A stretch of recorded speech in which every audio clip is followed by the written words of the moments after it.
Hello, hello, hello. Can you guys all hear me out there? I'm back once again. I know I had some audio issues earlier this week when I did a video, and I wanted to double check everything is going good. I got everything set up, I think. I see my chat.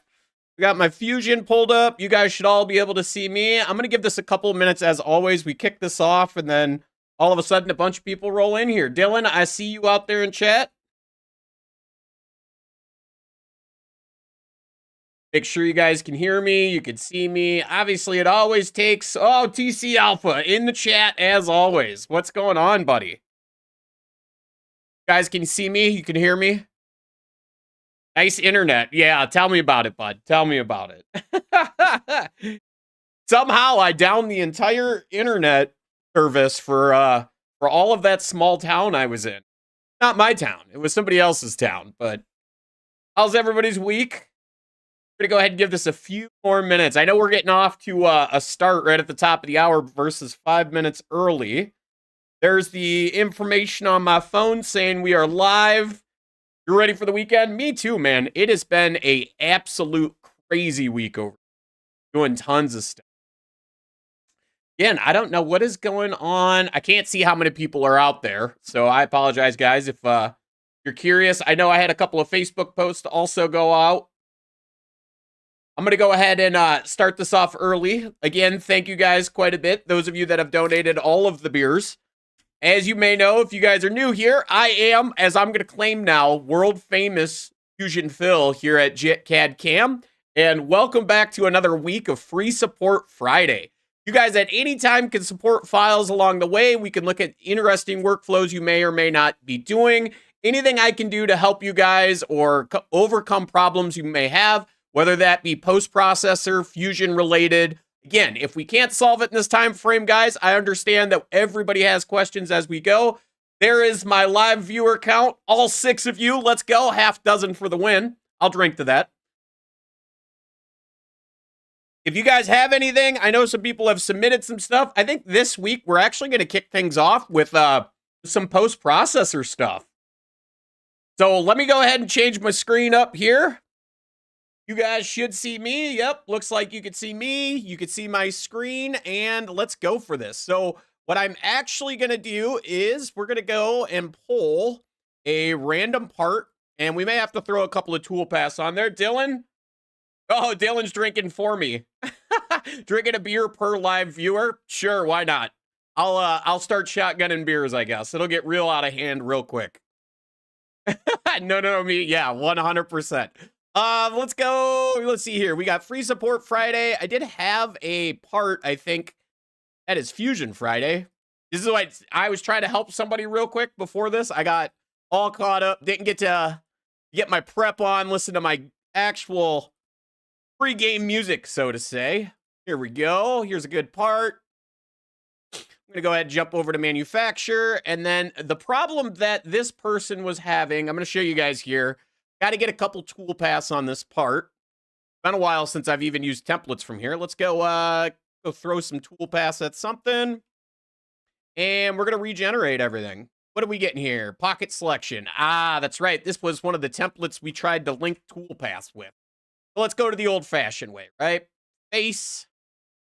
Go ahead and grab our lovely face mill. I think I got one on the VF2. We do. As you guys can see, we now got a nice, lovely facing profile, 3D adaptive clearing. That lovely half-inch end mill that I should probably get a sponsorship from somebody. Haas, if you guys are watching, feel free to send me a sponsorship for half-inch end mills. And that should give us a couple of toolpaths. Now, what I'm going to add is a NC format. Again, I apologize. Anybody jumping in here is probably like, what in the world is this guy doing? And we need actually a pass-through is going to work quite well. I'm going to throw test 1, 2, 3 in there. So the problem that customer was having is they are using a manual NC pass-through. The problem is they want to put it at the very end of their program to call out things like automatic doors, triggering robots, stuff of that nature. So we're going to go ahead and post this out. Now, I may have to pull something up on the other side of my screen here. So I am going to use the export CNC to Visual Studio Code. I'm actually going to change this to 1100 so we know exactly what file that is. And the reason why I'm using that post, as some of you guys that are new here or have been here quite a bit know, is with the Fusion installed plugin, one, you get some very beautiful color coding, but I can dump my code to edit exactly how I want those toolpaths that we just posted. So I need to pull up on my other screen that initial ticket. Here it is. And this is for a Doosan link. So actually, I'm going to grab this post processor. I just downloaded that. Very weird symbol that I just got on my side. I wonder what that is about. But let's get this opened up, right? So we're going to go ahead and go to my downloads folder. And then we are going to look for that links post. If I can alphabetically find it. HIJKL. There we go. So here's our post processor. Again, we do have manual NC commands in here, but like I said to you guys, is I have my post open. I'm going to go down now as we're going to minimize some stuff. I'm going to go to my CNC selector, and now because I used that export tool, we have the ability to go right to where we created that code. And now I'm using my post processor to generate debug code. So again, let me go back. Travis, I see you out there. What's up, buddy? Obviously, Fusion is just not being happy today. Or not Fusion, I guess this is Visual Studio Code. We may have to start this all over. It's only normal for those of you guys that know me that we only have the best of problems on this show. Gonna do it this time? It is not. Oh, man. Does not want to dump that out. All right, well, we're gonna have to do some troubleshooting outside of that then. Because something just isn't right. Living the life. Travis is living the life, guys. He's living somebody's life. Is it your life, Travis? As I tell people? It's worth doing twice. That's right. All right, let's see here. What do we got going on? Let's go ahead. Let's get that links post to open up. And let's just try something else. Sometimes we got to debug the debugger, right? So it looks like something is up with my Visual Studio Code. It doesn't actually want to do anything. I think I know why. This post was sent to me. And I don't think it's a .cps file. So what I'm going to do, guys, I'm going to move this over to my other screen so you don't get to see all the lovely things in my downloads folder. And that is exactly the issue. So what we're going to do is, one, I am going to go ahead and clear my downloads folder so that I don't have anything incriminating show up here. And then now I'm going to bring my downloads folder over. So the problem I'm having with Visual Studio Code is when this file was sent to me, I don't know why it wasn't sent as a CPS file, but that is the problem I'm having, is the properties on this file are just set to .file. So we need to change the extension. As you guys are going to find out real quick, yours truly, it's been a minute since I've had to do something of this nature. And we're going to go ahead. Where is our rename? And then I believe, can we just do .cps? There we go. Now it's a CPS file, right? So let's go back, start the whole process all over again, right? So we're just going to cheat it to Visual Studio Code. Open our links post.cps file. And then we're going to go to custom again and hope, fingers crossed. Should we bet a beer on this? Do you guys think it works? I'll leave this on you guys. Let me know in chat. You think that .cps was the problem? Anybody willing to bet a $3 beer on it? TC Alpha says yes. So if this works, TC Alpha owes me a beer, right? That's the ruling. Somebody's got to back me up on this. Going once, going twice. Who cares? We're going for it.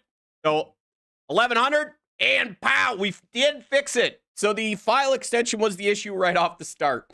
TC, you don't owe me a beer at all. I will buy you a beer though if we ever actually meet up in person. So as you guys can see, I have my lovely program here.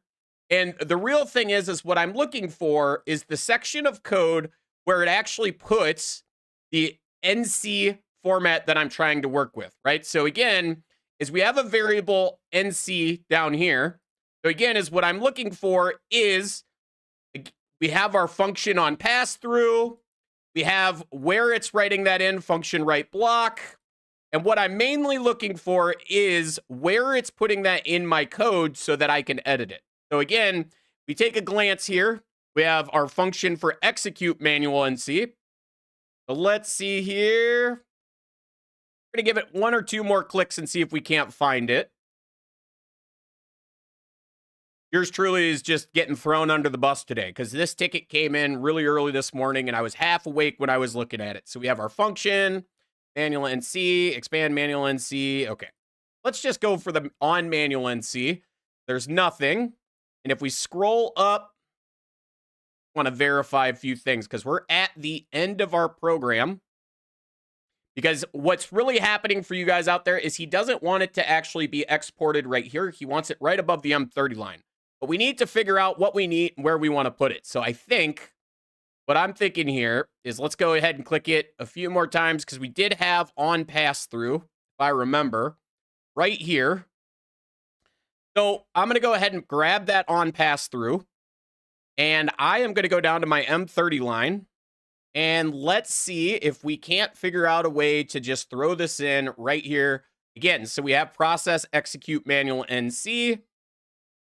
And me, I would think that is what we wanted, but for some reason, it's still putting it in a strange location. So let's take a look at a few more things. We do have eject part. I'm curious where eject part is coming from because I don't know if we had that on by default. What's actually crazy is I'm now realizing mentally this is a lathe. So maybe we should go back for the lathe tool. Again, let's just double verify. This is a lathe post. DN Solutions. This is a milling and turning. So this is a mill turn post. So let's close our debug file out and jump over and do something again here. So let's go for, you know what? See what this looks like on a lathe, right? We can keep that manual NC. Again, we're going to go ahead and swap everything over. Even the best of us make the best of mistakes, you guys can tell. So again, what we're going to do is we're just going to hit this with a turning face. NMT, right-handed tool, get the job done. And then I think what we're going to do is we're going to add one more thing, which is going to be a, let's just do a 2D contour. Oh, no, we're not going to be able to. 3D for the win again. That lovely half-inch end mill. And no Z-axis for rotary selected. Beautiful. We can fix that. Again, what it needs is a Z-axis. Maybe we just put this part on center, deal with a little bigger piece of stock. Again, not the biggest deal for what we're going for, right? So again, let's put our manual NC down at the bottom. Post-process. Again, we're going to just swap that back into the 1100 file location. Anybody that has joined, if we somehow have jumped from 6 people to 14 people, if you guys have questions at any time, feel free to ask them in the chat. There's also email links down below to send in parts as well if you want to see them done live. I'm more than happy to open up anything that you guys are doing and go ahead and give it a peek. Maybe I will give the old ticket board a peek real quick. Nobody has sent anything yet. Even better. So let's get back here. So again, we have our links. We have our 1100. Now we have actual G code that makes sense on that machine. And what we're looking for is that. Best practices for use of manufacturing models. I'll take a look at that for sure. Let's see if we can't troubleshoot this live without me pulling my hair out. So again, we have our G13 here at 4452, 4252. Uh-oh, Mads is in that chat. Is there a way to draw a line in the middle of text when we get a step from our customers? There is always a text on it. Can you send me a file, Mads? I'm happy to try to take a look at what you're trying to do there. Here we go, coolant section. So again, here's our expand manual NCs. What we're looking for is where it's going to write that. Again, actually, we did a pass-through. So let's go back here to on pass-through. Control F the pass-through. So it looks like somebody has already done a pass-through edit here. How do you go about time and date on a post-processor? Yeah, we could take a look at that. So let's see here. So we have on pass-through. They didn't actually create that pass-through somewhere else, did they? Oh, wrong thing. Nope. Okay, so we just got it once. Cool. So there's function on pass through.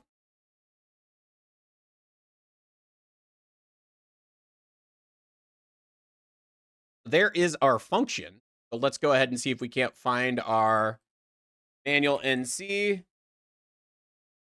The problem, I think, is going to happen. So here is process pass through execute manual NC. And let's see where else we have that. Execute manual NC. Of course, that's the write-up. And it looks like we have it down here right after write block format G54. So what I'm going to do, go ahead and grab that block of code here real quick. And just for the heck of it, I can hopefully use my fingers. And it doesn't look like I can. Let's go down to the M30 line and let's just throw that in. See what we get by hitting save. And now what you're seeing is we're actually not getting anything at all, which would lead me to believe that because it's already executed a manual NC up here. So let's go ahead and add our double backslash to cancel that out and hit save again. And what we're noticing is nothing is actually changing. So again, is that execute manual NC does not seem to be the thing that we need. I see a few more things coming in for the questions. I might have to put a pause on this. I always do this. And with that, I wanted to go ahead. I'm going to put a pause on this problem as you guys are just blowing up my chat today. I don't know what it is. Must be a slow Friday at work, or was there a Fusion update this week? You guys, let me know in chat. Let's go back. All right. So, Mads, let me know as soon as you send that file in. I'll take a look. How to go about putting time and date in the post processor. Okay, yeah, we could take a look at that. So if you wanted to put time and date in your post processor, what I'll show you is I'm going to go back to Fusion. And when I post process, this is where I would use a different post. What you're going to need is the actual, it's called the dumper post from Autodesk. So we're going to go ahead and find Autodesk here. Or I think you can actually just search dumper. What this is going to do is this is going to copy, or actually not copy. We are going to post out all of the parameters that we have to use inside of our post, right? So now you can see here on my left, here is everything and anything you can use inside of here. So if we wanted to do date, I could actually go through and say date or time. And now, again, we have the ability to try to find what it is that we're looking for. I think what you guys are actually looking for there, it's somewhere up here at the top. So we have, again, let's see here, document path, model version. There is a timestamp. Again, guys, bear with me. The ADHD is strong today. Remembering what it is, it's in here somewhere. This is all on parameter. Let's see, right here. This is what you wanted generated at. So this is what you're looking for the parameter, which is going to give you your date and timestamp at the top of your program. Now, how you're going to put that in is there's a couple different ways to go about it. So what I would tell you is let's go ahead and scroll down here a little bit, because I did a video on some really neat things like being able to put your stock sizes automatically into your post. Again, you have other things like your operation strategy. So what I like to do is operation strategy, for example, I know is in the post, right? So this is the name, or in this case, the operation comment, is what it is actually calling it when we post something out. So if I use this post as an example again, is you have this turning face, right? So what it's doing is it's going to go ahead and write that actual comment, if we can find it here. This is where yours truly is going to have an absolutely fun day. So what I'm looking for is operation comment. If I go back to this file, I type in operation comment. There's a lot of instances of an operation comment. So again, as you can see, there's a failed. There's another fail. And what we're really looking for is if has parameter operation comment, and then it's actually doing get the parameter, whatever it is, and then it's doing basically a write comment, as you can see here. So I'm not going to go through this because, again, I keep seeing more and more questions come in. But what you kind of need to do is you need to steal this block of code and make basically a change at the simplest form of operation comment now needs to be something along the ways of, where was it here? Is generated at, and place that in your code. Now, I would recommend, if Scott, you want to, feel free to send a message to that support email address down below. It'll create a ticket. And I can also do this for you outside of today, or if we slow down a little bit more from here. So I'm going to go ahead. Deep Thinker's got another question here. I got to get some stuff moved around here. I got to get closer. Maybe I need glasses. So Deep Thinker, you have a workflow question. Okay. How would you save work if two members in the same team hub are working on the same project? Example, one member is working on setup 1, and then the other one is working on setup 2. So from that side of things, I don't think there's ever going to be a clean workflow inside of Fusion. What he's basically saying, if you guys don't understand right now, is let's say, for example, on this part in particular, I now have 2 setups, right? I have setup 1.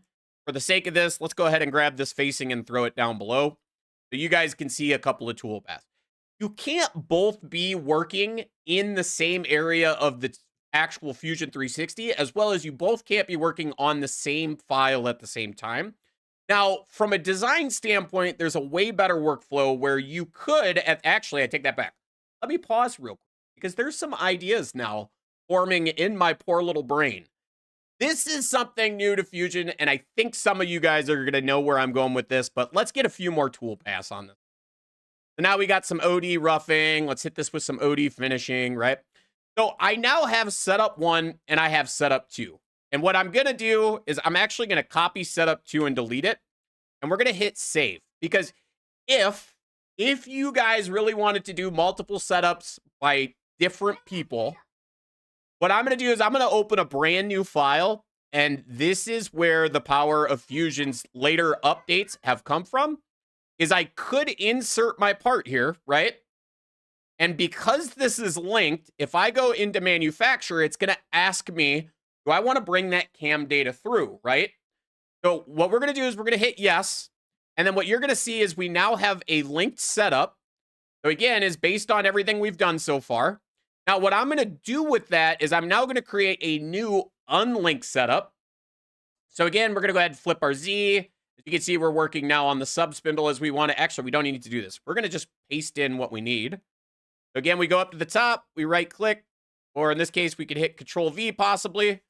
I don't think it's going to give it to us. We'll do it the manual way, right? So again, secondary spindle, flipping Z axis. As you can see, we now have our secondary setup. Again, going through, doing my facing toolpath. OD rough after that, of course. Now, what's neat about this is I am in this secondary file, which if we saved this,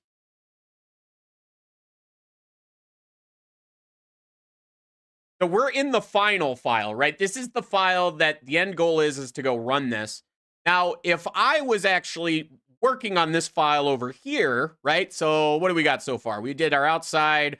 All right, let's throw in our, you know what? This is a good time to show something neat. Have you guys ever had this where you have a clamp? You don't have a full chain here to machine all the way around the inside. So if I wanted to do the inside of this bore right now, and I wanted to do that with a 2D contour, I would actually need to use the silhouette selection tool. And then I only want to do inner loops, right? So if I go ahead and grab that, we're going to say inner loops only. And then let's go ahead and give this a tool. So the problem I'm already going to see is this thing is going to make me mad today. Just having the best of times over here. So the problem is that silhouette goes all the way around the outside, which my brain is now remembering. However, we could also do this another way, which would be is we're going to do just a standard 2D contour. For you guys out there, I'm holding the Alt key, so I only pick one edge. And if I really wanted to do this, is I could do a 0.1 extension.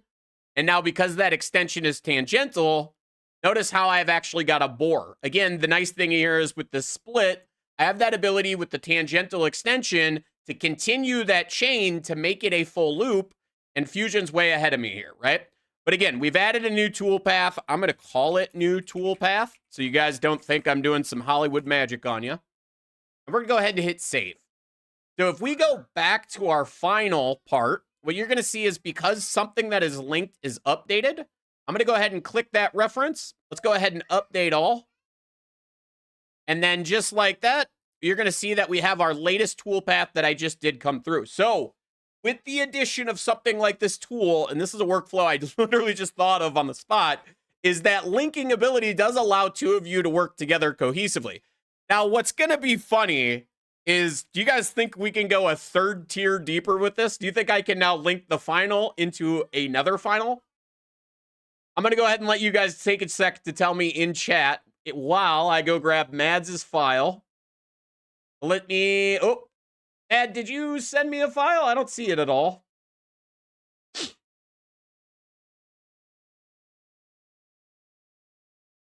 So, again, let's go ahead and see if we can't take this a third tier deeper. Why not, right? Let's see if we can't break the system completely. So we're going to go ahead and insert this once again further and further. And now I'm going to go into manufacture, and it's going to ask me to bring through toolpaths, and let's see how far that it does. So if you really wanted to make somebody's life absolutely miserable, we could, in theory, do cam inception right now and just keep inserting this thing into another tier deeper file. I guess my question is going to be, is if we go back to the very, very first one, right? So we went from clamp to final to untitled, is if I update something here, let's take some toolpaths out and hit save. Will it force me to up? Okay, so we got an error here. One component is out of date, but the problem is it's a component that we haven't brought through. So again, in that world of camception here, as I'm going to call it, is we would have to go to each different level and update, which is no different than the design workspace, as you guys are probably already thinking, to be able to push this all the way back down to the latest version, right? So again, we're going to go ahead and bring that latest version in. And as you can see, my two toolpaths got removed. So again, we have that pushing things further and further down and deeper and deeper. You guys hear me all right? It looks like I'm peeking out my mic. I'm going to turn myself down a little bit. Let me know if you can still hear me all right. So jumping into the next couple of questions. So Deep Thinker, I hope that's an out-of-the-box kind of solution. I mean, I don't really recommend it. I would tell people to kind of wait one on the other. But if you had to, maybe going one tier deeper might be worth the effort. But don't go out there with 15 tier deep worth of parts all tied to each other, right? Let's go ahead and get back to our questions here. Can I do a quick sketch containment? I haven't learned it yet. Yep. So basically, what I could do is, what he's asking is a quick sketch containment. Are you talking about a containment, Elijah, on a toolpath itself? So you want to contain, for example, I have this 3D this 3D adaptive clearing, and I would like to keep it only within a certain area. Okay, cool. So a couple of things. One is I can jump back to design at any time. We can go ahead and create a sketch on a plane. And then let's say, for example, I only want my toolpath to stay on this half of my part, right?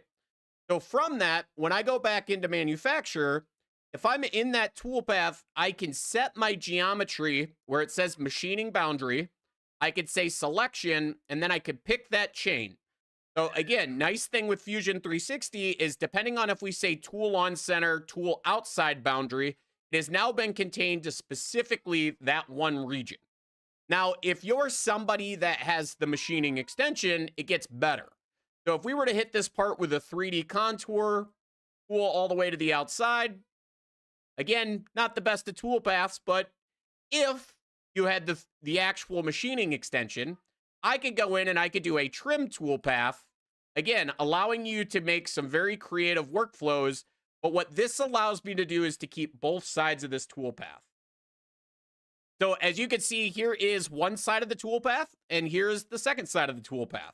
So I can split things in X, Y, or I could actually split things in Z as well, which is really funny to start to, again, use certain workflows that are like, what in the world? So if I went back now again, split toolpath like this, again, I want to do both. I could actually use that tool to only do the lower half or the upper half. I can drag and drop these as well. You could reorder them any way you want. Now, one thing I'm curious about is, can you trim an already trimmed toolpath? So keep in mind, based on the view that you're looking at your part, is the view that boundary, it's probably a little hard to see. Go ahead and swap my views around here. So visual style, environment. All right, pre-warning, guys, it's going to get really bright here. You're going to see my complexion come through. So that might be a little easier to see that, again, based on the view that you're looking at. So if I actually wanted to look top down and I want to redo that actual boundary, let's say we want to go here, here, and here. Again, that boundary is based on the view direction, right? So again, we went ahead and split that toolpath not once, but twice. And you could really keep both again. And as you're seeing, you could get further and further down, splitting everything up. So I am going to, real quick, let's go ahead and run back through these questions here real quick. So Mads, all right. So it looks like you're not allowed to send the file from a customer, but if you use text like this, that is 0.3,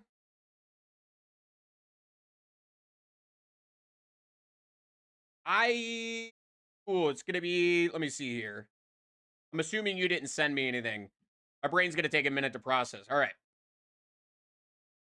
This, that is 0.3, 0.5 millimeters wide, and then it goes 0.5 millimeters into the surface. Okay. So are you talking like text like this here on this part in particular?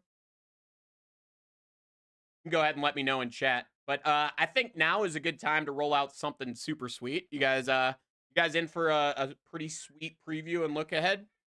So I am going to go ahead and turn back my environment because this is going to drive me mad.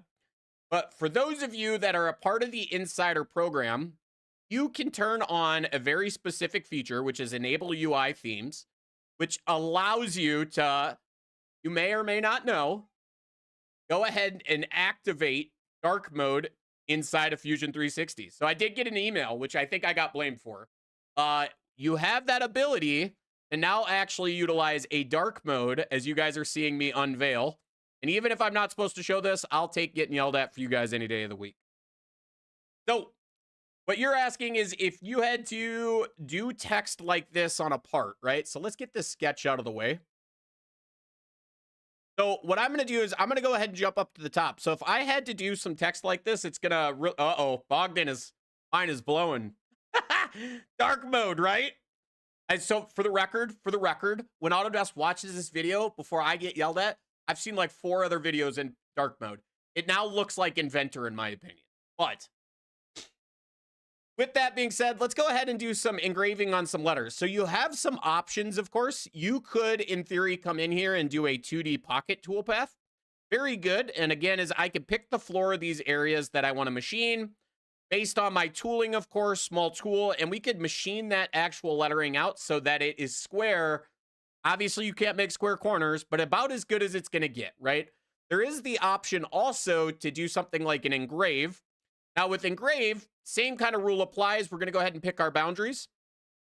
The big difference between this is I'm not going to do all of these. Let's go ahead and just grab a couple of letters, and we're going to grab our engrave tool. I always somehow forget whether or not you could do this with a spot drill. So let's go ahead and grab our engraving chamfer mill.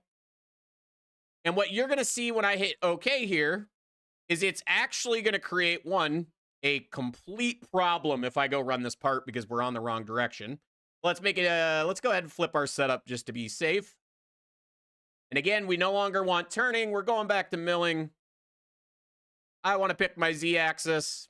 There we go. Now we're looking logo side up. And if we look at that engraved toolpath, now we're going the right direction. But what's going to happen is one, we're currently cutting down into our part, of course. But I am going to, let's get a facing profile on this. Just because we want to face off that stock and you guys can see what the engraving looks like when we're done. Again, there's our facing. We're going to reorder. And let's hit this with a simulation. And we'll get our model out of the way. Oh man, I forgot I got loop on. Let's turn loop off. And let's go back to our model and get our model out of the way. Now, what you're seeing here is it might be a little tricky to see, but we're getting those nice mitered edges and getting an engraved profile. So depending on the actual, how to say, brain's drawing a blank, guys. It's been a long week. Your actual, I can't even, what was the word you used? Where is it? text, your text. What is the other word for font? Your font, right? There it is. TZ, I beat you to it. I beat you to it. Okay? Doesn't count. But yes, your font. So based on your font, it is going to follow and use that, again, to give you those lovely mitered corners and things of that nature. So again, if I turn my toolpath off, very tricky to see, but everything has that lovely corners that are a nice angle, right? So if we were to go back on this part now to design, from that, if I wanted to create any type of text inside of Fusion, so again, as I could go through and I could add my text. Here's my text boundary. Again, height, 3 millimeters tall. Whatever actual font I use to some extent, that is what is going to control what I have going on, right? So again, is I have that font. For some reason, I can't hit OK, which makes me only wonder, oh, because we didn't put anything in. It doesn't like just leaving sample, right? So now that I have my font, I can extrude said font. Again, let's just put it 1 millimeter deep. And as you guys can see, there is now a brand new font that has been extruded into my part. Keep in mind things like tool clearances and stuff of that nature. That is going to make a difference when you do this. But let's go back to manufacture.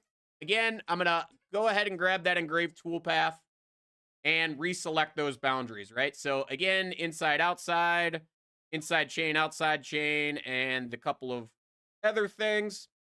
And there you have it. There is our lovely toolpath. If I hit F8, I think I could turn on my stock. Well, you can't turn on stock until you generate other toolpaths.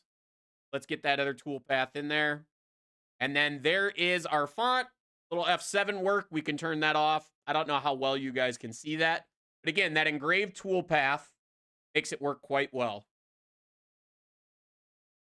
Dark blue only makes my toolbar blue. Oh, I don't think it changes, for the record, your actual background. So if I go back to photo booth, it's still a white background. However, you can see by now swapping to yours truly's favorite that I've been running forever. Where is the little monitor at down here? I'm going to go back to River Rubicon, or you could go theme default, which is also going to give you that dark background. I have mixed feelings about this. Autodesk, again, don't yell at me, please. That said, can you give all these logos and icons up here? Can you actually put a black background on them? Or an outline? You do it when it's in the gray mode, just not in the dark mode. Any other questions that you guys have right now? So, Mads, does that help you out at all? Go ahead and let me know. I'm going to scroll back up. Do we have any other questions? I see a ton of you people coming and going. I don't know what is going on. What is today's date? Today's the 14th. The middle of the month. You guys are obviously chilling, bringing all these problems to light. I'm going to go ahead and check. Make sure nobody's putting in any tickets yelling at me yet. Nope, nothing yet. But what else do we have? Let's see here. Go ahead and get back to you all. You guys have any questions? Okay, awesome. You guys have any questions? Feel free to submit them at any time. I'm here for you. Oh, man, I forgot to change something. I have to change it while we're midway through. Outside of that, no questions, huh? Oh, that's right, Travis. I almost forgot about you. Manufacturing models. You sent me a Reddit link. Where did you send it? I do not see. Ogden, go ahead and let me know where you sent it, and then I'll take a look. Manufacture models. Oh, man, this is going to be fun, but also not fun. In chat. Oh, let me scroll up. I do not see a Reddit link anywhere. Am I missing it? Can you repost it? Oh, $5. Let's go. Back in the day, that's like a 12-pack of some Keith Stones. You guys remember them Keith Stones? Can't go wrong with some Keith Stones. Bogdan, go ahead and if you could post that link again. I don't see it. Maybe I'm just blind. Again, I think I need glasses at this life.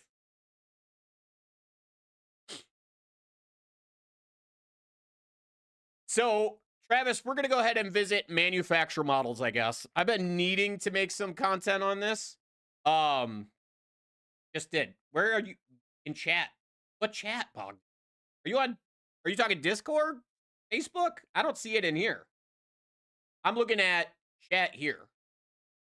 You tell me where you posted it. I don't have Discord pulled up if you're putting it in Discord. Anyways, let's get to the manufacturer models. Okay, so some things that are good about manufacturer models is the ability to manipulate on YouTube. I'm telling you guys, am I crazy? Ogden just pulling our leg right now.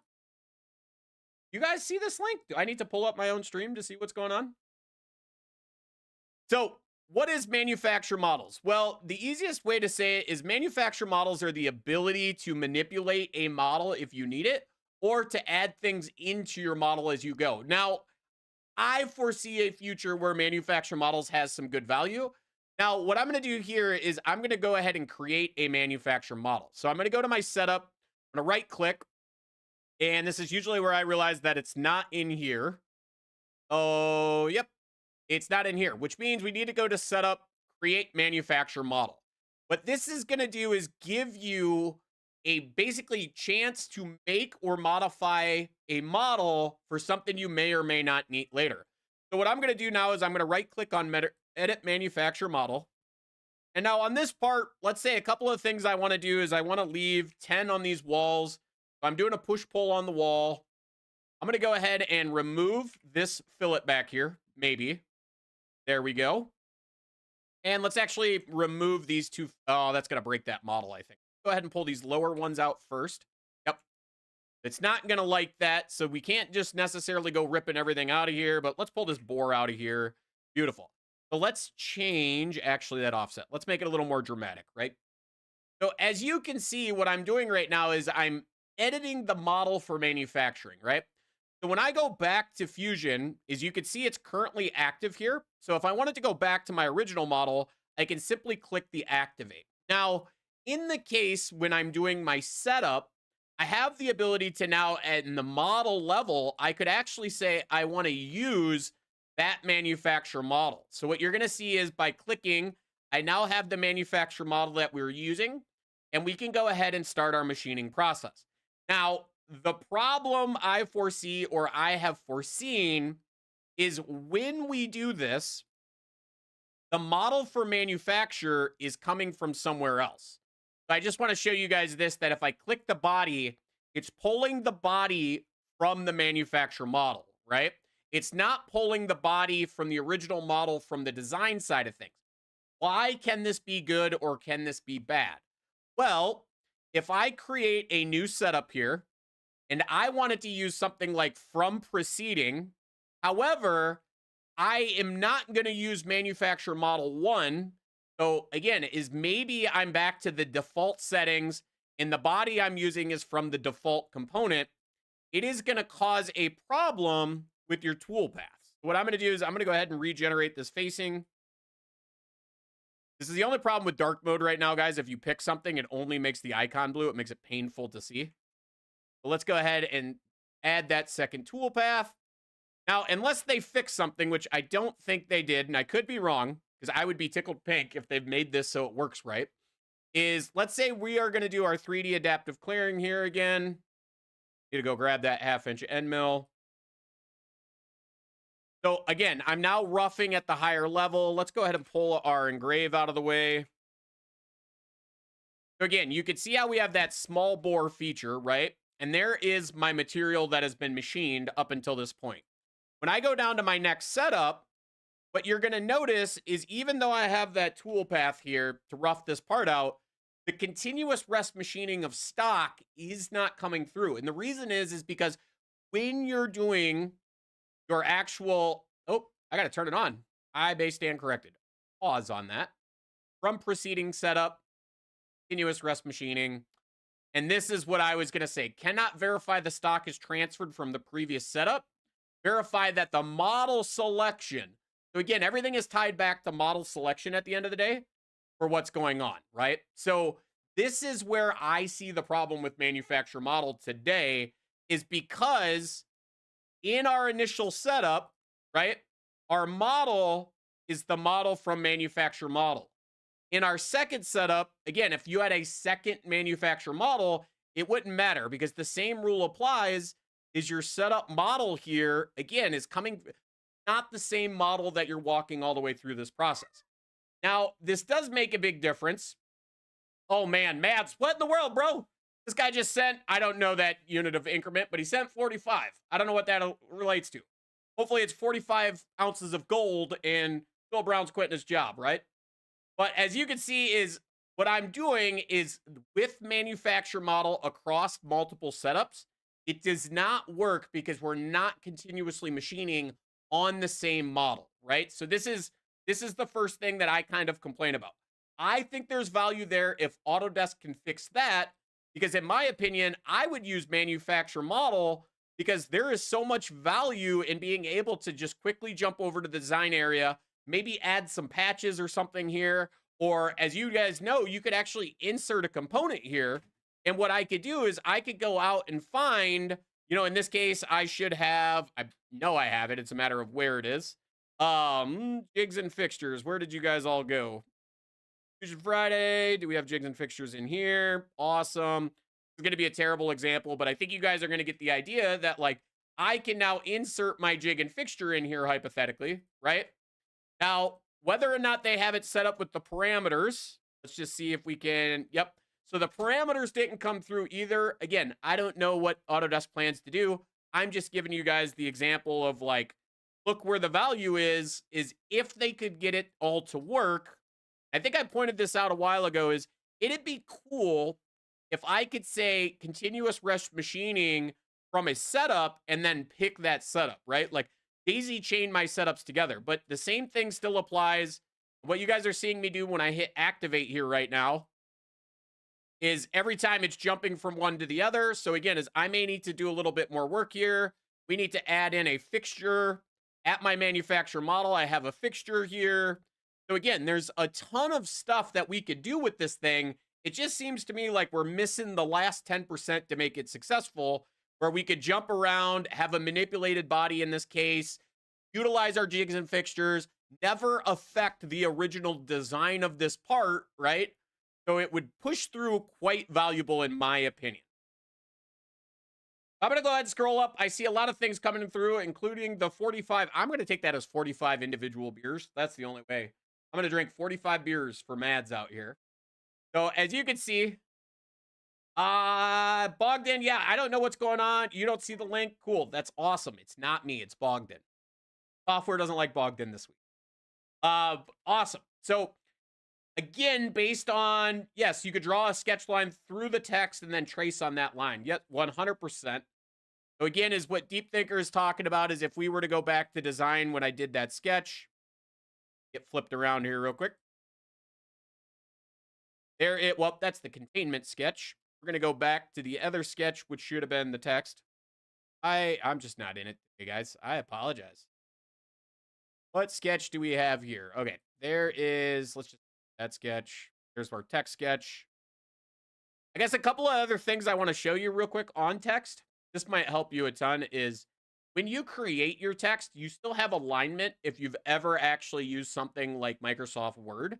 So you could align it on center and then align middle of the box.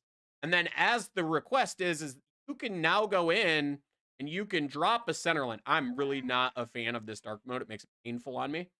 But as you guys can see, is I've now drawn a sketch through the center of that box to be able to utilize, right?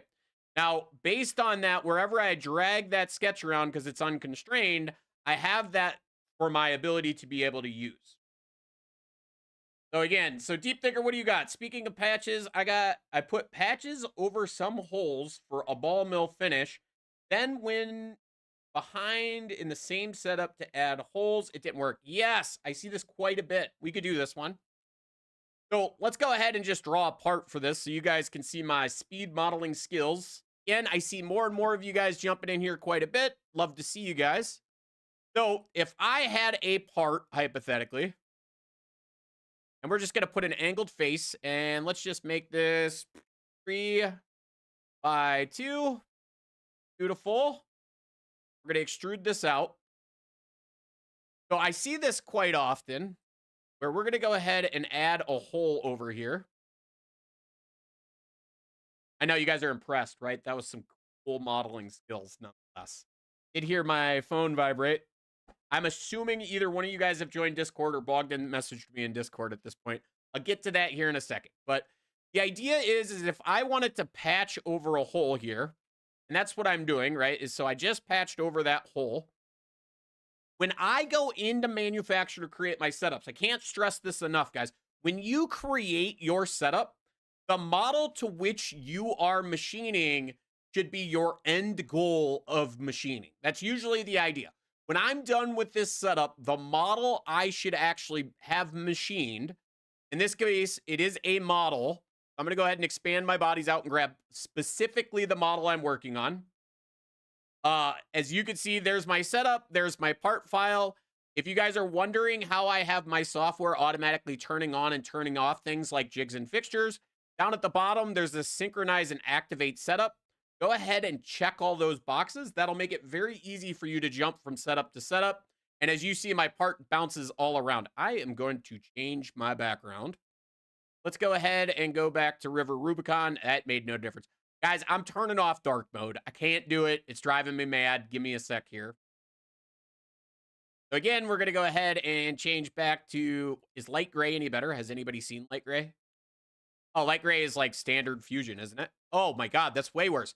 Guys, what happened to the outlines? Fix the outlines, please. Some of these have outlines. Look at this. How do you get some with and without? This is probably why it's still a preview feature, right? There we go. We got my outlines back. Everything makes me much happier. There we go. So again, as I was telling you guys, is your model that you select in your setup is your end goal.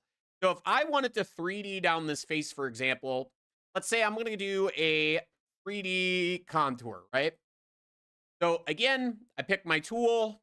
Should have a ball end mill around here somewhere. Lucky for all of you guys, half-inch end mill Phil over here has a half-inch ball end mill. Again, we give it our boundary. We don't want that whole. Go ahead and change that boundary to just this area. Tool center, beautiful. Contact point boundary. And we're going to do 40 thou step downs. Now, what's going to happen is we are going to dip inside that hole, right? So the idea is we're going to go ahead and get my linking moves out of the way.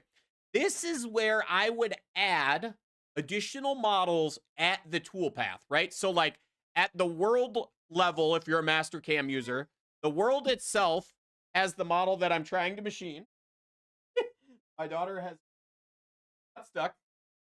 So with that, on this toolpath, I want to add an additional model. So I'm going to go to model.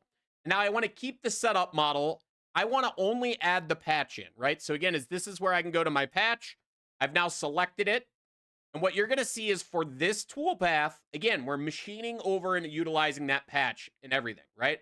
So as you can see, the great thing about this is just adding certain things along the way makes all the difference when it comes to this toolpath. Now, the problem could rely on, the question was asked, is if I would have went to setup and not selected that one body, however, I selected my entire component, it's grabbing both the body and the patch all in one. So if I go back to that contour toolpath and turn off model, what you're going to notice is it's still machining over, right? Because I grabbed the component, and in the component has the model and the surface all together in one. So what that has done at the end of the day has forced that to be a part of my final good. So if I wanted to try to machine something in here now, let's say, for example, I'm trying to think of a good toolpath. Technically, bore would go down inside that hole regardless, right? And that's because it's 2D driven, so it means it needs a surface or it's driven by a feature type of scenario. But if I wanted to now go in and try to machine something in there, so let's go back to design. Let's get fancy with it. We're going to add some draft here. Let's say, for example, that hole is more something like this, right? And if we put our draft in front of our patch, we could actually fix everything. So again, I want to spiral down inside of there, right? So again, we go back to manufacture. I regenerate my toolpath. Now, notice I haven't given this any different containment, right? we're still stuck with the original containment, which means we should be going in that hole, but we're not going in that hole because the model surface and the model that we're machining is all up here in the component to which we tied everything to. So again, as I always tell people, is when you're doing stuff like this, it is very wise to make sure that the model you're machining, and I saw a ticket on Facebook about this, and I think this could be the problem the guy was having, is when we go in and we want to make sure that what we're picking is the final goods, right? Like what we're going through. If I wanted to machine over this patch and leave it there because I'm going to machine that hole later, then yes, the patch should be in my setup. But if I'm going to utilize this patch to make sure that certain tools don't go down in that hole, again, as you guys are seeing here, so what I'm going to do is I'm going to duplicate this time. We'll edit the first one. Again, turning on model. Now adding in that patch for specifically this toolpath. And now as you guys can see, we're machining over that hole. Now the second time through, what I may want to do is my containment is going to just be the hole. And now you can see where we're utilizing two different types of situations here. Again, I'm only adding that surface in as I need it. So I hope, Deep Thinker, that helps you out quite a bit. With that, anybody else have any other questions? How long have we been going? We're almost in an hour. Been quite an hour already. So I am going to go ahead and pull up Discord. But before I do so, I am going to change it back to myself in case this comes up on the wrong screen. I don't need you guys judging me by the gaming servers I hang out on. So let's get this pulled up. We're going to get it moved over here in a minute. There we go. All right, let me see what this is before I show you guys. I don't want to get in trouble today. Oh, this is a good one. I remember seeing this one. So what I'm going to do is I'm going to go ahead and now minimize, and we're going to go ahead and put my other screen back on. But I am going to take a 5-minute break here real quick because I think my wife has allowed the children to run rampant through our house, and I have 2 kids now in my office. So I will be right back in 5 minutes, guys. This is a perfect time to take a break, and I look forward to seeing you and what is sent over here in a second.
Osmond's gonna do a mutiny. Let's see it. Seems like in the Facebook groups, the amount of people I see complaining about update problems absolutely leaves me speechless. Because, guys, if you're gonna put stuff on Facebook and you're asking for help and you don't put a file, there's nothing that anybody can do. Like, just saying, like, oh, I can't believe this update has caused this problem. I saw one, it was funny.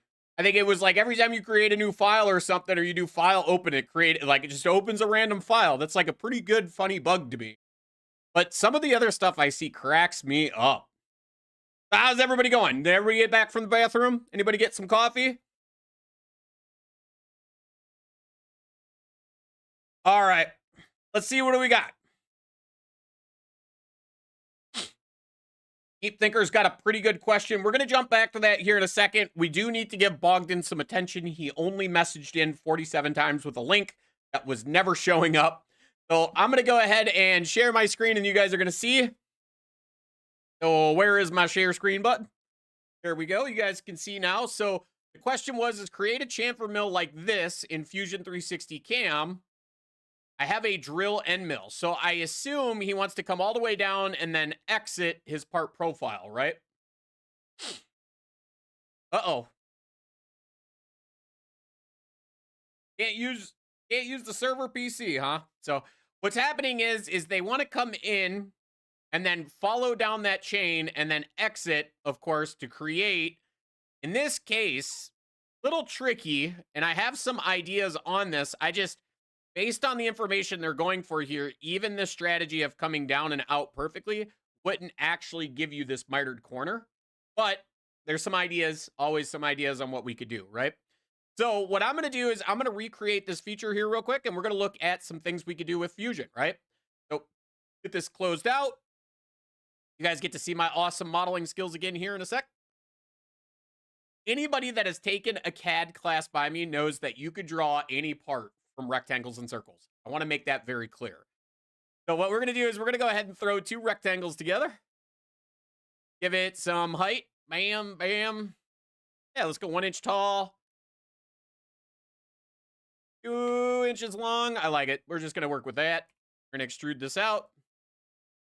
And then we're going to add chamfers like a engineer that would make me not want to work at that place of employment. So let's go ahead and put here and here. Let's just go 50 to make it pretty dramatic, right? So as you guys can see, I've now created the feature from the image. So let's go ahead and jump over to manufacture. So what's going to happen here? Oh, I see some more questions here.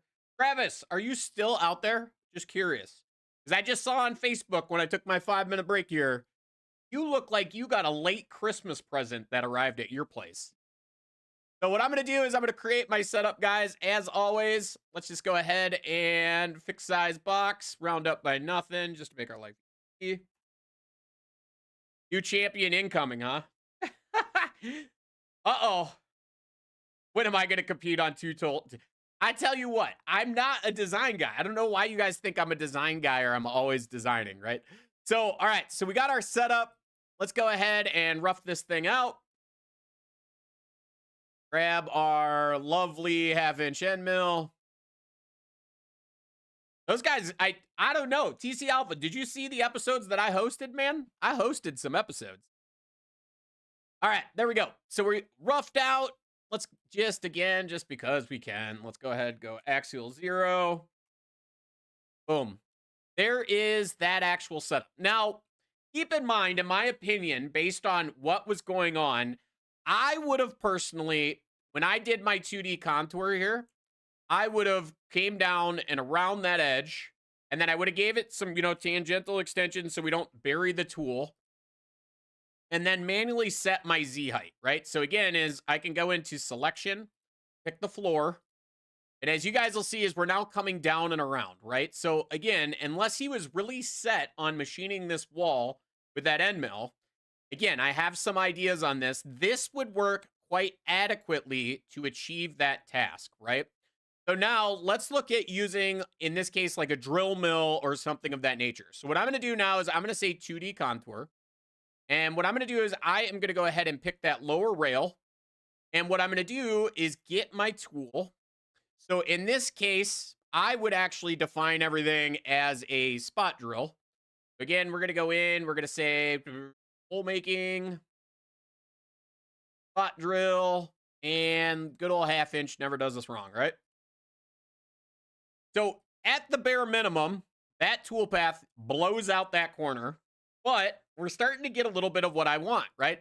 So again, I don't have a flat on this tool, but it is the point of the tool as it runs down the part. So if I was to change, for example, the actual tip offset, what you're going to see is that blue line now goes down further, and of course we blow out the corner a little less. So we're running down the length of that part, and then we are doing a lead out move that is also going to be to our advantage here in a minute. So what I may actually want to do in this case is I may actually want to use, instead of the lower chain rail, I'm going to use the upper chain, right? So what that is going to do, it is going to bump our tool path into a little bit different position.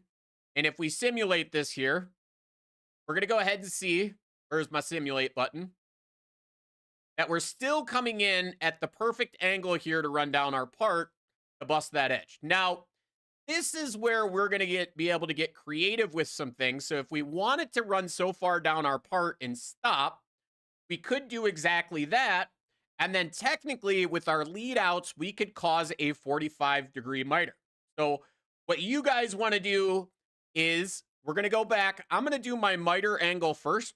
So when I go in and I say my leads and linking transition, my lead in angle or my lead out angle, again, in this case, I may only want to change the lead out because of the direction of the tool.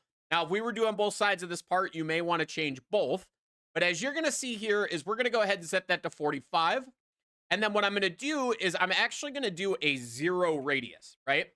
So what this is going to allow me to do is to basically force a 45-degree angle exit motion. So now that I've done that, I've ran down that edge and I've exited out of my part, I can now control this based on my lead or actual extension of my toolpath. Now, this is where it'll be a little bit of a pain in the ass for some of you guys, because you'll have to say, like, how far back do I want to start this, or how far do I want to shorten this up? But as you're going to see here, again, the end goal is to get down there and exit and come across that toolpath, right? So this would be one way you could achieve something like this. Now, another way that you may be able to get around with doing this is I am going to take the example is what we're going to do is we're going to actually modify my open chain. But first, we're going to get rid of that 0. Now, if I was to add additional edges here, the same kind of rule of thumb might apply where I now have down and to the left, but the problem is still going to be the way that tool follows that edge. So this is, again, where you're going to have to do some math, and that math might require you to actually drop your tool as far down and out as you can. So if we go ahead and reorder something here real quick, I want to go ahead and take a look. And again, as we're now starting to use that math based on what we're doing here to come down and exit out, let's go ahead and fix our lead in, lead outs here again real quick. We're going to go ahead and add back in like a 60-degree angle. I am actually going to give this an extension this time, right? Because you would want to start off your part and you would want to finish behind your part, right? So again, let's go 0.3 and 0.3. And let's see what that gives us. So again, what we're looking for is the ability to run down and exit. And again, what you're seeing is that is happening, but this is where, in my opinion, like the way that is designed, you're not going to be able to machine it like that unless it's full 5-axis, right? So as you guys can see is I've kind of accomplished the task.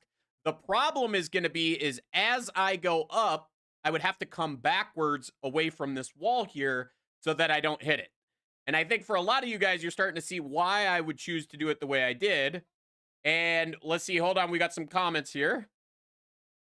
I think the tool needs to go down in Z when exiting the cut. I was going to get to that here in a second.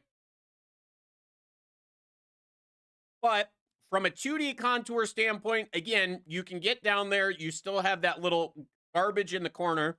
Bogdan is recommending that we go down in Z. So if we wanted to do this and go down in Z, again, same thing. We're going to go back. We're actually going to use what's called trace. And what trace is going to allow us to do is vary in Z. Now, whether or not trace and a spot drill will work together, it does. will allow us, again, so we pick our geometry. Again, I'm holding my Alt key to grab that first chain and then second chain. Now, again, we can extend this 0.3 and 0.3. The problem still is going to come back to the fact that we're now turning on our left cutter comp. And as you're going to see, is we do have a chamfer width and again, a chamfer tip offset, 0.250. And as you're seeing now, again, the problem still relies on how it's going to do the math on that toolpath. So let's double check our chain real quick. So I want to make sure that chain looks good. It does. Let's go ahead and actually change our chamfer tip offset back to 0 real quick and see if we can get the toolpath to match the actual feature. So as you're seeing, we are getting an error again based on that information. So it does want either a chamfer width or a chamfer tip offset. Go 50 and see what we can get. So again, as something is happening with the way it's trying to calculate the math at the end, it's not as simple as running down and exiting out of our part, as you guys can see. So where does that leave us? Well, there's a lot of things you could attempt to do. You could always sketch what you want here to be able to achieve that. But I just personally, from seeing a lot of things like this, is when you run a toolpath like this, it's not going to go down in that corner. You can't use a round profile to go downwards at that angle and cut a square corner. So the problem is going to still be the same, that when we simulate this, is there's going to be a point where you get into this corner, right? And even if we actually went down right now, there is no 45 that actually lines up with what's going on, right? So you get to this point, and then you actually have to bring the tool out, which is what we were seeing in that toolpath originally. So let's go back and fix that and run it again. And let's simulate this now. Yep, we could do simulate with machine. So again, there's our tool running down that edge, right? And when we get to the end of that edge, we are going to eventually, we should get our toolpath on so we know what we're doing. So now you can see we've stopped and we're going straight down and then out. So it looks like something may be a bug inside of Fusion. But as you can see, even with slamming that tool into the part, guys. Oh, we got somebody from the Hey, Stewart's here. World famous Stewart's back in the house. Let's go. But as you guys can see, is coming down across that angle, it's still not going to cut that bevel with that tool. Like there's still junk in that corner because again, it's an internal mitered corner. That's actually a compound miter, I believe. So with that, as you can see, is we could try a few more things with this, and that's what I'm willing to do with all of you guys as always. But let's go ahead and say, what if we just used, instead of all of that chain, what if we just created one little toolpath here? Again, we're going to extend this. Let's just go 1 inch just to be obnoxious with it. But the same rule of thumb is going to happen time and time again when we're trying to create this toolpath. There's no chance that this thing is going to work with this tooling defined, right? So again, is even in a normal, oh, we can't even do that. Won't allow us to.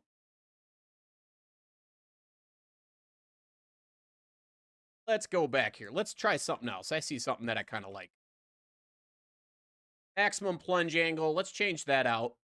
See what we can get. So let's say we go back to 45. Is it still going to plunge? Yep. So it's still going to plunge those in that straight line. So it's still a chance that it's going to be a problem.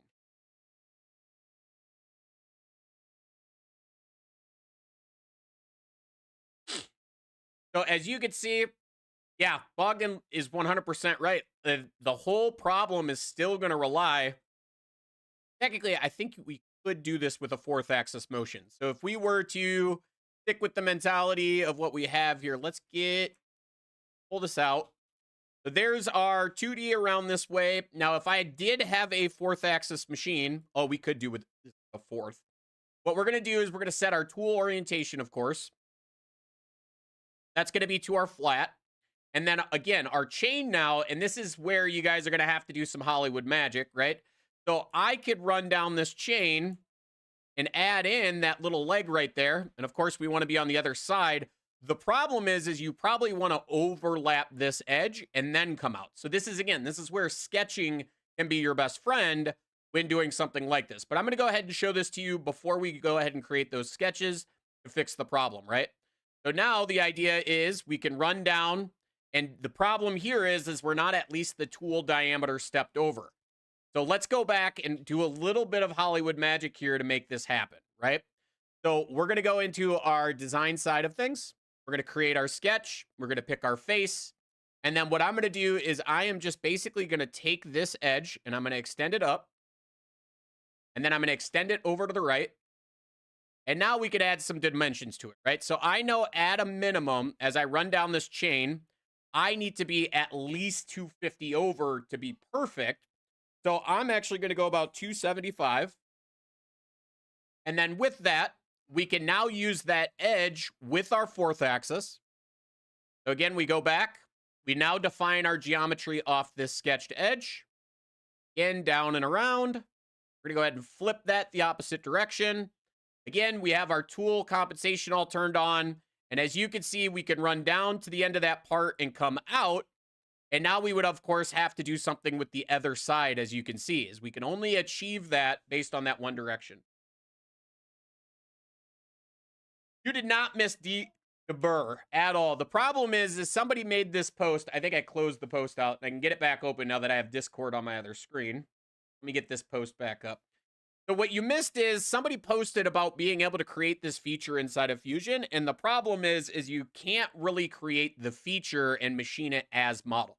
There is a point where, again, when you look at this, what is actually going on is I think they're coming around and then they're actually coming in from a different angle and going up, which is why you have that internal fillet here, unless he's exiting, as we've kind of already showed, where we could come down the part and exit out and use the shoulder of the tool, right? So give me a hot minute here real quick. I have a email that came in. I got to check it here. All right, nothing important for right now. And let's check the ticket system, make sure there's no tickets. So yeah, what you've actually seen is we're discussing how to use a drill mill to try to create, and now the problem is this compound miter internal corner, right? Based on what we're machining, it's just not achievable at the end of the day with a round tool. So that's why we started to look at doing something with like a fourth axis machine. Again, being able to come in and cut that angle this way. We would have to do the same thing, of course, on this second face, creating that double compound miter, right? So with that, I see a lot of you guys coming and going. I think we're about to break 100, which is always good. 100 people have come and gone. Some of you guys have probably came back forth a couple of times. Your floor supervisor walked by and clicked out of my live stream. But with that, do you guys have any other questions about anything right now? So I see Mads. I'm right, milling, 2D. Standard Fanic post, but I think I got G41 where I must be G42. Mads, I'm going to need a little more information.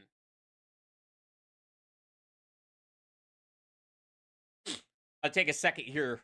Catch my breath. You guys are wearing me out. But what somebody did say, the idea is if you were doing this with a 4-axis machine, yes, 100%, you could do it this way. If you were doing it with a 5-axis machine, you actually have the ability to even have more freedom, which would be, in this case, you could actually set tool orientation again, and then you could use the contour edge here. Oh, we're going to actually double set. We need to compound into this corner, right? So now we're tilting X and Z at a specific direction. And then we could use this edge here. I'm going to pull that whole edge that we have. Oh, edges is not the way to go. And then we need to reverse. And we'll just extend it manually here. Again, this is the fun of Fusion, is you have a lot of different ways to set stuff. Again, I may need to go in and make 2 passes in this corner. I've had some pretty terrible parts like this that I actually had to machine. What my brain actually needed to do is not set Z that way. We're going to set Z and X this way. And now that's not going to do it. Whereas my Z is in the wrong direction, right? So we want Z. Trying to think here. You guys always put me on the spot with this stuff, and it always makes for fun. So we actually, oh, okay, that's right. So we need X and Y. X is there. Y is actually going to be here. There we go. Now our Z is in the right direction to cut that now to give us that lovely inside double compound miter edge.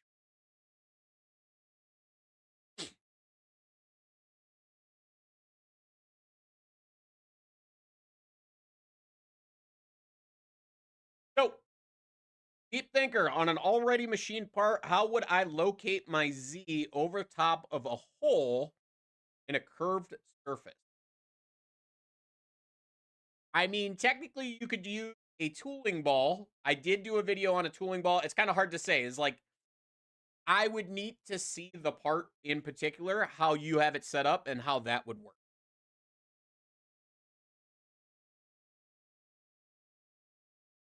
Stuart is using a rotary contour, and my rotary is winding out to 29,000 degrees. That sounds about right. Stuart, if you didn't know, if you were to build a machine definition, which you should already technically have, is I'm going to go ahead and use one of mine in here. Is instead of having unlimited in your kinematics tree, you could actually do something like cyclic, or you could actually set limits as well based on what you're doing. And then the math on that will actually round down. So every time, for example, you pass 360, it starts over. Any other questions? 21, lucky 21 in the chat. Jump back over to Discord real quick. Make sure nobody is in here asking a bunch of questions. And let's go check the old ticket system. Anybody putting in some tickets?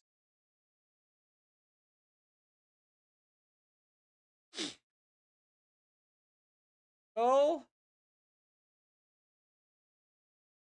Any of you guys out there catch my video on Wednesday? Pretty neat thing that we're working on over here.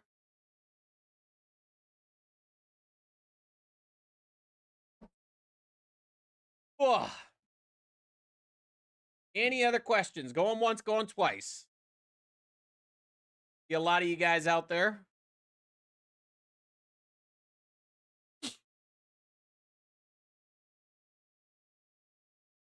Dylan says he was hoping to see more about it today. We might be able to show you a little bit more today. We got the math worked out on the backside. Again, pretty crazy week on my end to be able to work on this thing. But if you guys want to see it, I'll pull it up here. Hold on. I got to get it on the other screen. Not in my folder.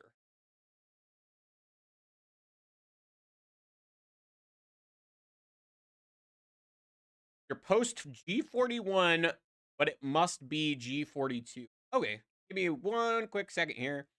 And you're using the standard Fanuc post. Is that Fanuc mill or Fanuc turning?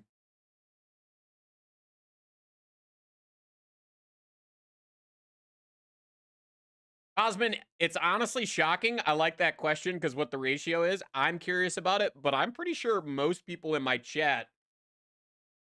Dylan, I feel like that is BS. I feel like you're more than a weekend warrior.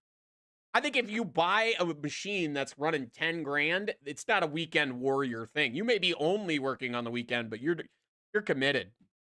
So let's do this. Let's pull up here.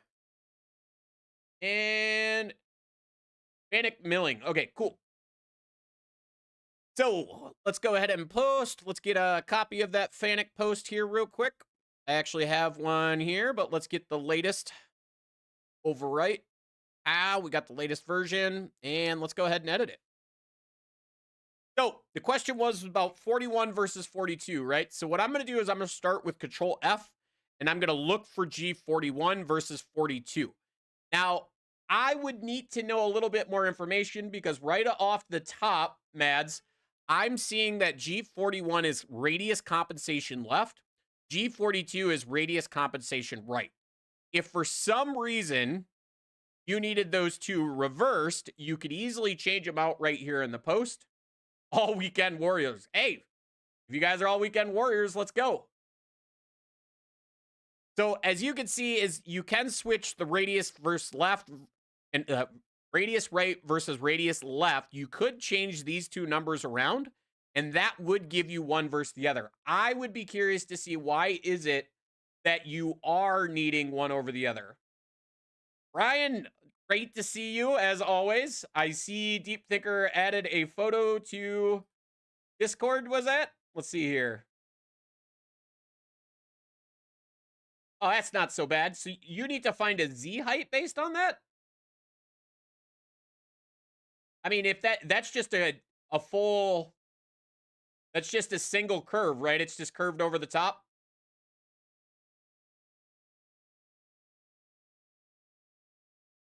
Ads, I know this is the milling post. I'm just going based off what you're putting out is you probably don't need G42 unless you're conventional cutting. You should be radius compensation left usually for climb milling.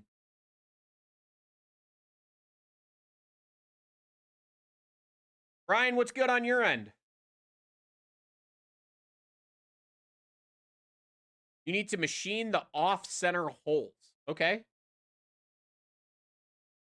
Did I cover the update and losing tool libraries? You guys lost tool libraries? Put a little more information out there for me. Deep Thinker, are those holes straight down or are they from the outside in at an angle?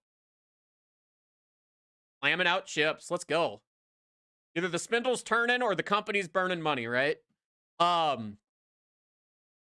Deep Thinker, can you send me that part or a modified version of it? I need to see it more as to what's going on. I did see your photo, of course, but it's a little tricky. You guys were losing tool libraries? How did you guys lose tool libraries? Did I lose tool libraries? I didn't. I still have all of my tool libraries. Here's my cloud library of all the dumb things that I do. I mean, you guys see me pull the same tools every week from the same libraries. How'd you guys lose? It all stored in your local area? This is what cracks me up. You know, like people are like, oh, I lost everything. Like, you shouldn't have. I didn't lose anything. I'm not on a different version. I'd be curious. See here, is my machine sims all still here? It looks like it for the most part.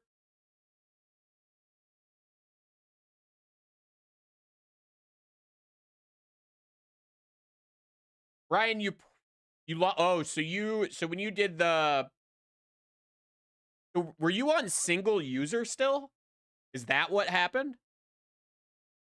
So you went from single user over to a team, right? Single user still a thing? Hold on, I'm gonna pop myself out of the way because I don't want to show you guys all of my customers that add me. Yeah, single user isn't a thing anymore, right?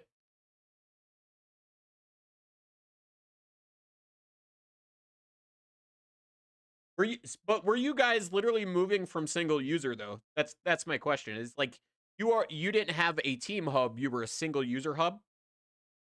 Single user 2 team. That's crazy. You still have access to your single user hub?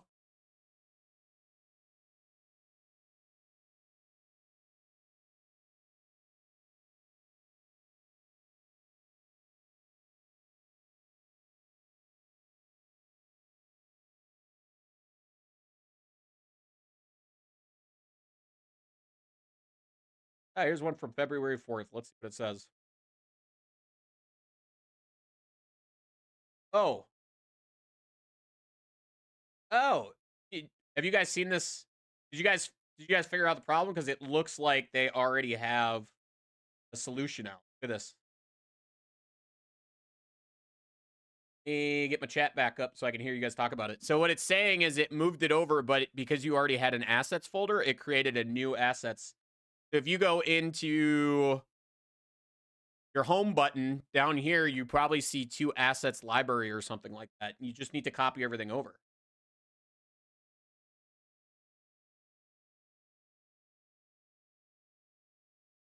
You guys want to check into that? Yesta, great to see you. So as I'm seeing this, guys, I just Google searched this. Literally, I literally I said Fusion single user to team hub lost library, and this is first article. They published this on February 4th. So I guess if you're having this problem, let me know in chat if you're still having this problem. But presumably it looks like when it bumped over, it kept it as an asset folder, but you have 2 asset folders. So you need to basically move everything over, I should say. I assume you guys are all out there messing with this. For anybody else that's out there in chat that has any other questions, feel free to pop them in. I looked at the solution and it doesn't make sense on how to copy it over. Okay?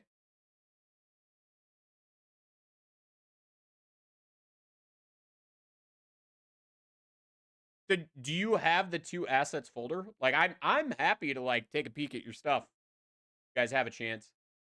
We could do it after this meeting, and I'll dive into it, but, like, overall, it just seems like you need to go, in this case, to move them over, making some assumptions here, but you should just be able to go in. Here's all my cam posts, but you should be able to just, I'm holding shift key first and last, move, and then it basically is going to allow you to move it wherever you need it to go. Okay, you have 2 assets folder. Okay, so you just need to copy basically your cam posts, your cam machines, and then I'm just assuming your, what else are you going to need? Tool library, right? Cam tools, possibly cam templates also. Justo only has 1 assets. I would have to see.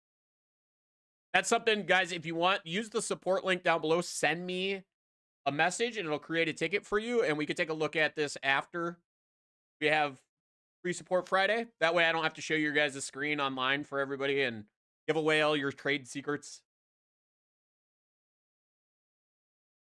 Cool. Anybody else have any other questions? For the amount of people that complain in the Facebook group, I challenged everybody. I said, come on out and come tell me how it's not doing anything.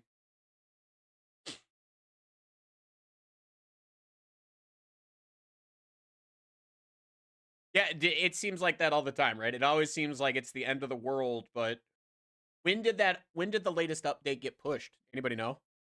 Because to me, it's still like, that was the 4th. This person says they're missing it on the 6th. That's forever ago. Can't find files. Yeah. 2 months ago. Maybe I'm old. Maybe this is the sign. This is a sign that I'm old, that I search Google still and I don't go search Facebook problems. There it is. That's it, right? I just go look for a solution. I don't blast the problem on a Facebook group. Chopped up body emailed. Awesome. Let's hold up here. Get this downloaded here.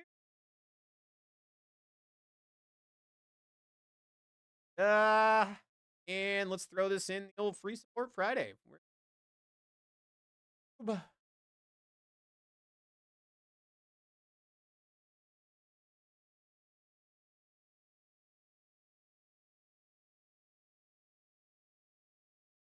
Foreshadowing for you guys. You guys want to? I was working on with somebody earlier. We are looking at doing maybe a series of videos about porting engine heads.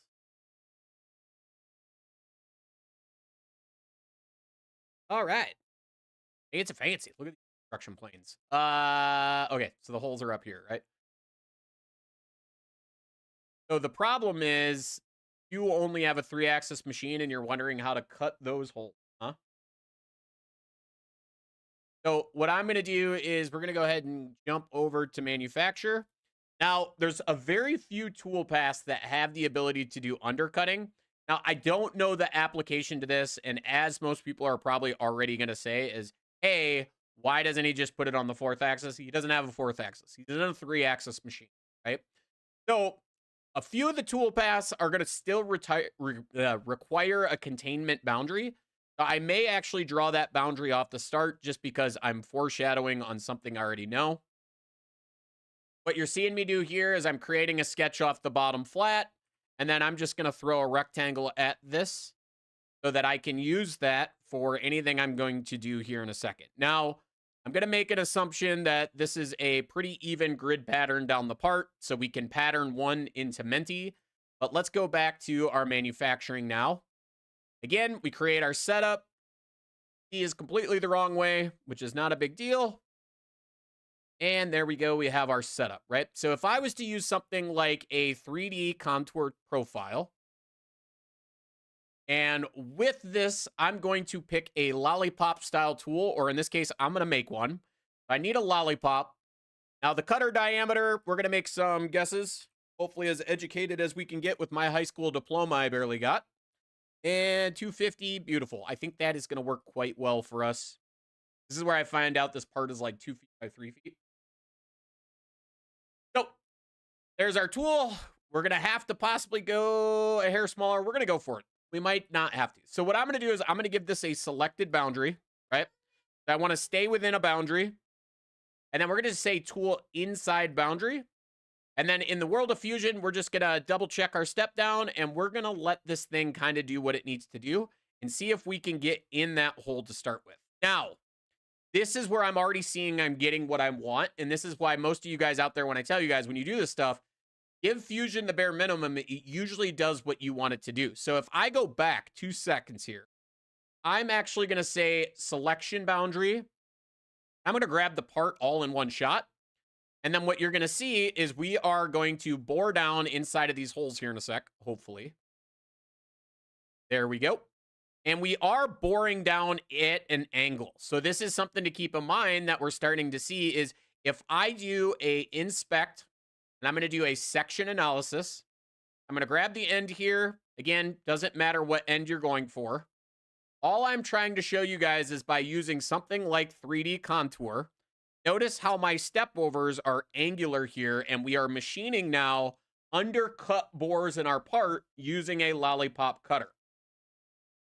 So as you can see, you need to pick the Z at the top of the part. Oh, let me go back. I think Deep Thinker is saying some other stuff here. Chopped up body emailed. I need to be able to pick the Z at the top of the part. Okay. We'll go ahead and look at that a little different. So I understood that completely different. The cool thing is, guys, as you can see, ball end mill, or not a ball, a sphere has back relief on it. So it actually went in and it machined those angles down. So what he's having a problem with, and this is where I think he's going to probably kick himself once he sees this, is he wants to set his Z-axis if he's going to do this in a 3-axis environment, and he's going to clock to these faces, right? So when he does his setup, instead of how you guys watched me do it, my Z-axis is going to be one of my bores. And now with that being one of the bores, this is going to be the neat thing about this is I actually can utilize, in this case, a model box point. And what that has now done is put me down flat, tangent on my part, if I wanted to use that as a Z-face top. Now keep in mind, because of the angle I'm at, right, I've got everything set where we are basically set with the idea that Z is now the highest point of that curved surface, but XY reason why is probably in the complete wrong spot at the end of the day. So again, this is just a neat way to be able to say, okay, I want to go off that tangent face up there, but now I need to redefine my XYZ position. So now, again, there's a lot of different ways to do this stuff, right, guys? Is I could, if I wanted to,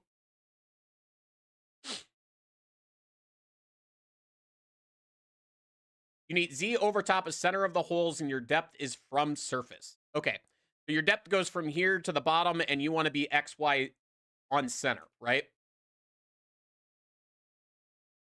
Give you a second to respond to that. Also, Harm, I see, again, very appreciate the donation as always. Another $6 worth of beer.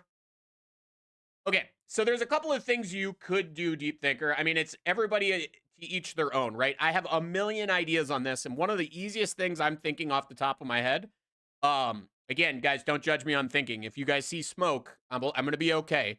But I'm actually going to do an offset surface on any one of these holes, right? And we're going to do that at 0, because I think what I can get away with here is with this offset surface, I think I can actually untrim it. And what I think that might allow me to do is to actually give me a flat surface at the top. Now, I might be wrong here, and it's going to be a little wild to try to figure this out, because the problem he's having is that curved surface. Really invest in a space mouse. And it is. So as you guys can see, by doing untrim, notice what happens. It is now populating. Oh, let's go back here and square up. It is going to populate that to a perpendicular plane, right? So again, offset surface in combination with the untrim feature, right? I have now actually generated an edge that is flat in that plane that I could do everything with. So again, as if we jump back to manufacture, now I go in and I create my setup. This is, again, guys, the body I'm machining is not that surface. So I don't need to pick that surface in my model level as we talked about before. But when I set my Z-axis, of course, we could use that surface at any time. Go ahead and get spun back around here. There's my Z-axis angle. My selection point is now that upper edge of that surface, which puts me tangent at that curve arc and XY right over top of that hole. So let me know, Deep Thinker, is that going to work for you? Because I think that is going to get you exactly what you need at the end of the day. And I'm going to go ahead and flip around here. Again, the idea is we are still tangent to that arc and we're flat at the highest point, right?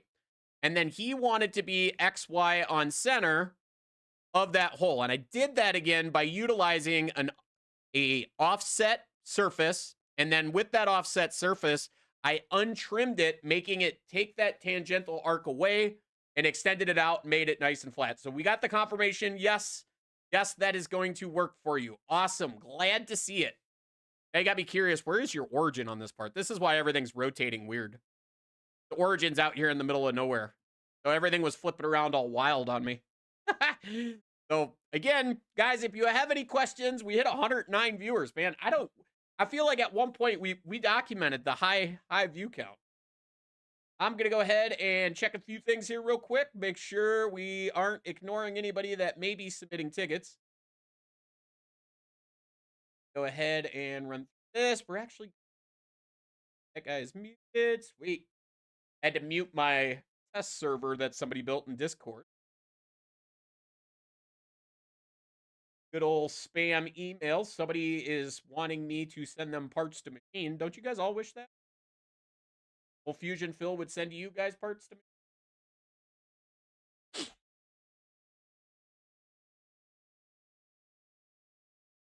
Can you move the XY without losing the location? So if you wanted to stay tangent at that top location, but you wanted to put your XY in a different location, is that what you're asking?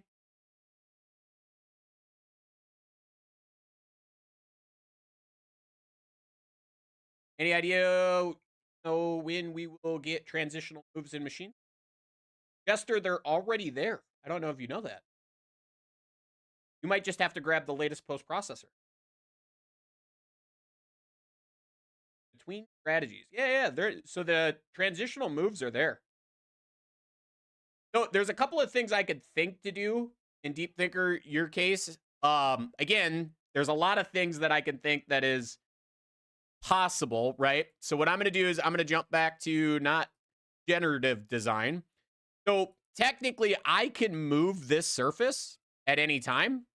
Again, depending on what you're trying to do is I could obviously move this thing, again, always staying tangential, and I could use that to my advantage, right? So again, if you wanted to do something like point to point, this is going to get interesting. We're going to see what happens here, right? So again, you could define that at any time. Let's go ahead and select my face. Now I need to pick my origin point. Maybe I need to pick my target point. Now again, as I've just moved it over and out, and whether or not it actually stayed, don't know if it stayed tangential or not. That's going to be the question. Let's see what happens. I'm also I moved the whole part. Oh, silly. Let's undo some things here real quick, because yours truly failed to turn on his timeline. Let's get a timeline in play. Let's now create our offset surface. Right? And now I have my surface up here to play around with. And now, again, we're going to do our move command. M is the hotkey there. So we're going to go ahead and pick actually, it might be still a body. Yep, it is a body. Origin point, bottom of the hole. And target point is up here. So as you can see, it looks like I went ahead and moved it, but I am also forgetting to untrim said feature. So let's roll my timeline back. Let's untrim this surface so that we get our tangential edges all again. And with that, I assume you also, depending on how you're trying to do it, so again, I guess that's not going to work as I was thinking, because it's moving the physical body. It's not moving it in a two-dimensional direction. It's three-dimensional. So I would have to go back and think of something else. So now, again, this is just my opinion, guys. There's a lot of ways to do this where, like, if you wanted to, you could do a plane at angle if you know the angle of those holes, right? So again, is if I went ahead and created a plane at angle, actually, we're going to have to do that a little bit differently because what we want is tangent plane on this surface, right?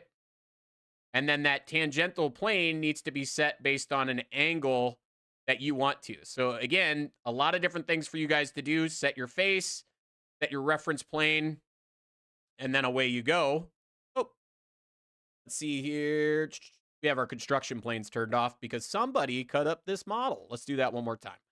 So, plane at tangent. Here we go. There's that tangent plane. Now, the bad news is you can't actually reference the inside of any of these cylinders. So that's why I said is if you know the angle, right, we could actually set that angle based on anything that you're doing. So again, it's a little different way to do it. And again, you have a lot of different things you could do. So that's at 90. So if you knew your angle was, let's say 20 degrees in this case, I can use that plane now to create a sketch.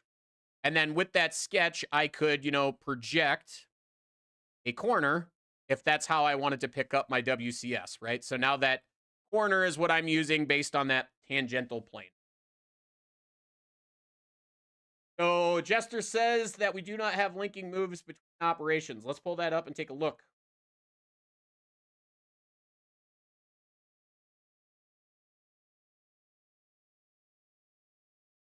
So let's go ahead and, okay, so real quick, Jester, let me read through this here. So in your setup, it will not show the fourth axis rotating when moving to a different work orientation between different operations. It's displaying this. Yeah, so as far as I know, let's see here. So back to, first off, let's just ditch everything out of here. I don't want to deal with all this extra BS in here. So guys, we're going to drop everything out of this file. Get the sketch out of here so we're not fighting it. Go back to manufacture. And if we were to put this part on a machine, so this is a fourth axis. Let's go. And give this a sec here. Go. And there's our rotary. Go ahead and drag this out here. We need to actually set our Z-axis, of course. Here's X. There we go. So let's say our part is here on our rotary, right? And I'm going to go in and do some machining on this part. So let's go in. We don't need that contour anymore. We're just going to say face. Here is my shell mill. Based off the top, right? We're going to hit this now with a 2D adaptive clearing. Orientation. This face. Grab a different tool. I think this guy actually needs something a little smaller. What do we got here? There we go. 1/4 inch. Pocket. Beautiful. So if I was to simulate this now with machine simulation, it should show you the linking moves between. Let's see here. Taking a second. Taking longer than a second. There we go. But here's my machining. Okay, so I don't think I have it turned on this one. Go back one more time. So what is it that you meant instead of linking move, Justa? Because I'm assuming. Yeah, so this one, I might have to go in and turn it on. Oh, this is somebody else. Okay, I know what's going on with this. Somebody else's post that we were messing around with and helping out with all kinds of cool features. What we're going to do is we're going to go ahead and swap our post processor out. Let's grab our latest version. Actually, we're not going to grab the latest version there because I don't want to mess with that. DN Solutions, mill turn, no. And milling. Actually, it's DN now, isn't it? And Solutions.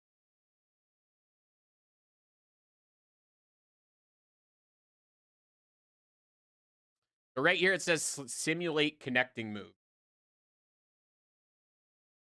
So as you can see, simulate connecting moves is put into the software.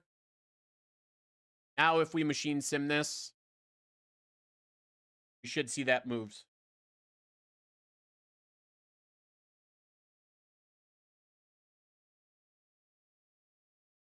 So again, it depends on the post. So if you get some of the newer posts, it was just recently released that you have that feature inside of Fusion. So again, is now you can see my machine is up here at home position. It did its tool change. It's coming down. It's machining. It's now going up, rotating. It did a tool change, right? And now it's coming in and machining. So it is doing all of the linking moves.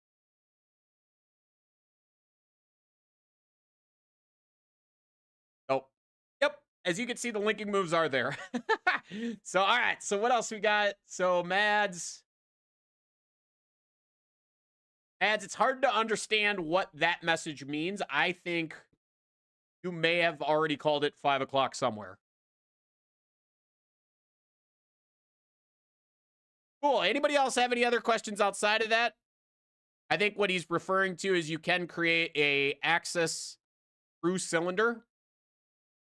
Again, as if you wanted to do access through cylinder, the problem is still going to be is you need to create your location tangent to the top of that actual surface, right? Cool. Well, Jester, that helped you out. Good to see. Anybody else have any other questions outside of that?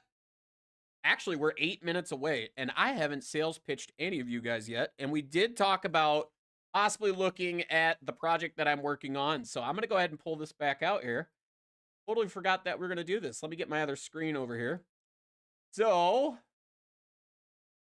this is the video we were talking about that I released on Wednesday. We were talking about a shop management tool that I'm starting to build out for anybody that's in a job shop kind of environment into light production. Is the idea is you guys have the ability to come through here, and at the lowest level, I'm only going to give you guys a couple of things here because we only have a few minutes, but as you're going to be able to see is I can add my customers in at any time. I think I still have McMaster in here. I don't. Who's all my customer list? Too Fast, Too Furious, or Stuart? Ah, Stuart! Stuart, you made it again. You're world famous.